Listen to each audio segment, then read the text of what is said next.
Hey, what's up, people? I hope all is well. I wanted to make this video because I know it's very important. I know a lot of people that suffer from diabetes, especially type 2, which is preventable in a lot of cases. Many reasons why people get type 2 diabetes, I believe, is from the research that I did, is that it's due to processed foods. Processed foods to me is like number one. Well, it's an overwhelming reason why a lot of people come down with type 2 diabetes. Maybe not in their 20s, and sometimes not even in their 30s, but when they get in their upper 40s to their 50s and they wonder why they have diabetes issues, is because of the processed foods that your body consume over a long period of time. So I'm here to make a video about it just to give you a little insight if you're not fully aware of um, what is the reason for type 2 diabetes. Type 2 diabetes is not the lack of insulin that your pancreas is creating. That's type 1. Type 2 is more like insulin resistant. So your pancreas is creating as much as insulin as needed for your body, but unfortunately, the reason why it's not able to open the door for the cells so the glucose can get in there is because um your body is your cells is saturated with too much fat. So because your cells have too much fat in it, the glucose can't open the door not the glucose, the insulin can't open the door so the glucose can get in there. So that's one of the major issues that we face with type 2 diabetes, and one of the one of the major contributor factors is processed foods. That's just one variable. Processed foods count for at least 76% of the reason why we get in type 2 diabetes. Then there's other positions, like I said positions. There's other situations such as maybe you have a genetic disposition from birth, cancer causing situation in which you catch not cancer, I'm sorry, diabetes causing situation, meaning that type 1, um, your body just never was in a position or never was functional properly to be able to produce enough insulin. As a result of it, you type 1. Sometimes that could be hereditary. I mean, not hereditary, it could be genetic. Your genetic disposition. But that only counts for 4% of the time. So the question is, if only 76% of the time is due to processed foods, and only on average from case studies that's been done for years, peer reviews and everything, 4%, then where's the other 20% coming from? Quality of air. It's what you breathe. And I'm not just talking about atmosphere. I'm talking about the environment that you live in, the places you go to. Who knows? You go to a school, you sit down, breathe poor air quality. You go to a place of business where you work at. Who knows? The residence, the house, the home that you live in could have asbestos or anything just with bad, bad for your breathing. Not asbestos per se. I'm just being silly, but I'm just saying bad qualities of quality air can result in you having diabetes as well. It affects it. But one of the number one reasons is processed foods. We got to get rid of it. Take that food that's processed in your refrigerator, throw it in the garbage. Get yourself some natural foods. Um, it's scary because sometimes we don't really know if it's really natural or not. We questioning it. So when we go to like places like Whole Food, which I know I find it pretty. The price is not that great, but the food tend to be more quality. I don't know. I don't know about you, but I guess if you start eating healthy food and then you go eat some bad food or eat healthy food, you could feel a difference because what it is food affects your mental health. So if you eat, like for example, let's say if you've been going vegan just for a month or Ramadan, some people have the religion Ramadan where they don't eat certain foods and they fast and stuff like that. And then you go back to eating a burger and then you wonder why you feel so sluggish. It's because the food you eat doesn't have the quality in it. And people don't realize that it affects your mental. So it's very important. So diabetes could be a mental thing too, in a sense that you make a lot of more poor decisions. Not necessarily poor decisions, but your decision making is not at the best it could be because of the type of food you eat. So one of the things, if you getting tired of getting insulin shots and stuff like that to try to make your body in a better position, cut out the fatty foods. Because what you could do is that in some cases, many cases, it's been reported. Don't take my word for it. Do your research on the internet. Become a Google doctor. Start researching. There's no reason not to know something nowadays because we have the internet at our disposal where we can learn. You know what I'm saying? Talk to some professionals. Talk to some holistic doctors. You got some MDs that's also holistic doctors at the same time.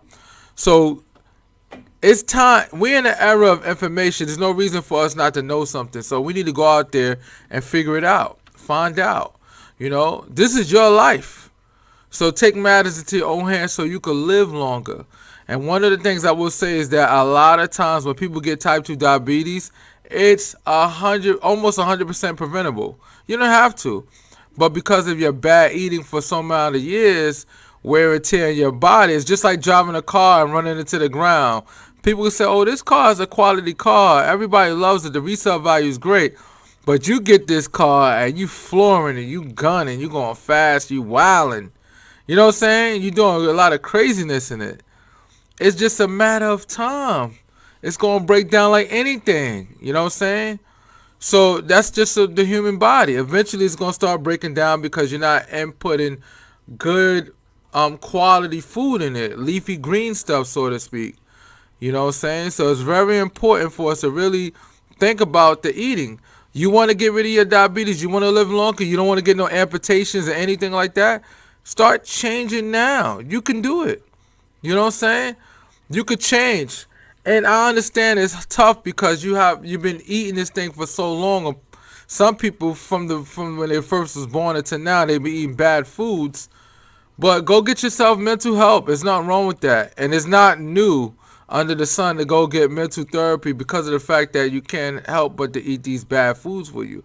Because what people don't realize, and I think that the media doesn't do enough of telling people that if you're consistently eating food that's bad for you and now you're fully aware of it, that's a mental health issue. It's really a mental health issue for you to eat bad foods like this that you know. See, it's one thing to be ignorant in your situation where you really just don't know what you're doing. But once you learn and you acquire the knowledge to know that this food is bad for you and it does harm to your body, you continue to eat it, now it become a mental health crisis because now you're not taking the steps to stop eating that kind of food. You know, it's almost like cigarettes. It's addictive. So you got to wean yourself off of it. You don't necessarily have to quit cold turkey, but I would say taking one step at a time. Who knows? You could do. Everybody got their own pace on where they can stop doing stuff. I would say, me personally, I'll go from a month. I say, okay, after this month is over, I'm not going to eat beef no more, but I'm going to ease my way around it. Instead of eating beef every day, if I like eating beef a lot, now I'm eating once a week. Once a week could turn to once every 2 weeks. Once every 2 weeks could turn to once every 4 weeks. And then before you know it, as time go on, because you're inputting a lot of good food in your body, you're going to love that feeling and you're going to realize that eating heavy foods like beef is really not that good for you. So there's a lot of things you could do. I didn't really want to make this video, but I see that a lot of people are just coming down with type 2 diabetes and you don't need to. You know? You really don't need to. Your A1C could be a lot better. It don't need to be 8, 7, or 6 something. You could get it down to a 5-1. But you got to make the change today. You know what I'm saying? Don't say when I get this, I'm going to get it done. No. Make a conscious decision. Sit there and think about it and start making changes in your life today so you can affect your health in the future. Especially if you got a family. Especially if you're taking care of people or people depending on you. You know what I'm saying? And I'm not talking about financials just for any other reason why they're depending on you. It'd be selfish for you not to do the right thing for yourself. I know it's hard. I've been there. I love fried chicken. I love all the bad foods and stuff like that. But at some point in your life, you got to make changes. And you could do it. I got faith in all you. Whoever watched this, share this video, like and subscribe. I'm going to have more meaningful information in the future as it pertains to health, wealth, anything. I'm a computer engineer, so I like to talk about stuff like that. Sometimes I talk about history, but I don't indulge in it too much.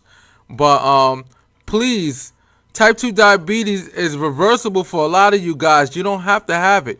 You don't have to constantly get these needles, these insulin.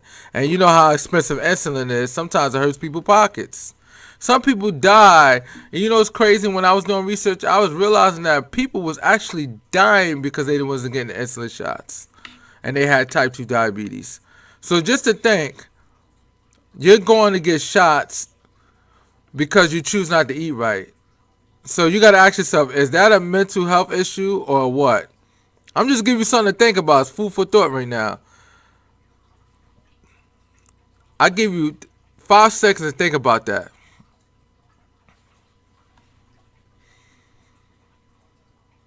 Food for thought. You know what I'm saying? Make changes now. Type 2 diabetes, you don't have to have it. You don't have to get insulin. Not everybody. Some people will.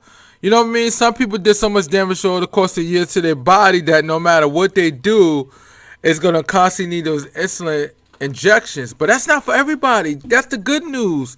Type 2 diabetes, there's many breakthrough cases where they just change their eating, and guess what? The diabetes go away. Why? Because all that fat that's inside your cells is stopping the glucose from getting inside, subsides itself. It constantly just drips out. It's like the cells get out of, I mean, not the cells, the fat gets out the cells. Once the fat get out the cells, you straight. Now the insulin can open the door, because insulin is like a key. And insulin is created in your pancreas. It's like a key. It's like a key to your cell, to open in your cells. So it's like a key. It opens your cell, and then the glucose, which is the energy, goes inside the cell and replenishes your cells and give you that refreshing, that more vibrant feeling. You know what I'm saying? So it's very important. Just really take a chance to just really think about what I'm saying. It's very important. You want to get rid of type 2 diabetes? You want to feel more healthy and feel comfortable? Change your eating. And if you need help with changing your eating, go seek mental therapy. Go get help. Talk to these physicians. Talk to people. Don't just sit there and just wait until they amputate one leg and then the other leg, and the next thing you know, you're on your deathbed and you wish you could have made changes. If you listen to this video right now, make changes as we speak. You know what I'm saying? You can do it. All right? And pass this video, share it with your friends and family. I'm going to have more information in the future. All right? Peace and God bless.